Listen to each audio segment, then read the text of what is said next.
نماز تسبیح۔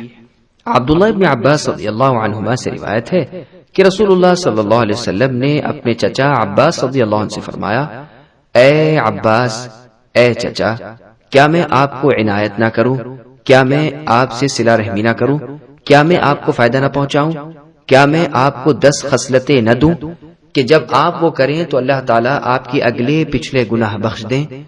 کیا میں آپ کو 10 خصلتیں نہ دوں کہ جب آپ وہ کریں تو اللہ تعالیٰ آپ کے اگلے پچھلے پرانے اور نئے، بھول کر اور قصدن کیے ہوئے چھوٹے اور بڑے، پوشیدہ اور علانیہ گناہوں کو بخش دیں؟ یہ کہ آپ 4 رکعتیں پڑھیں اور ہر رکعت میں سورہ فاتحہ اور کوئی سورت پڑھے۔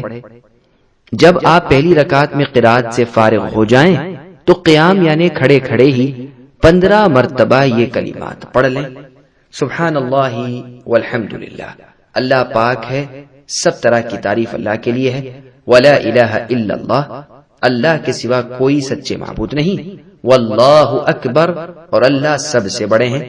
پھر رکوع کیجیے اور حالت رکوع میں 10 مرتبہ یہ کلمات کہیے، پھر رکوع سے سر اٹھائیے اور 10 بار یہی کلمات کہیے، پھر سجدہ کیجیے اور حالت سجدے میں 10 مرتبہ یہی کلمات کہیے، پھر سجدے سے سر اٹھائیے اور 10 بار یہی کلمات بیٹھے بیٹھے کہیے، پھر سجدہ کیجیے اور 10 بار پھر سجدے سے سر اٹھا کر 10 بار یہ کلمات کہیے، تو یہ ہر رکعت میں 75 مرتبہ ہوئے۔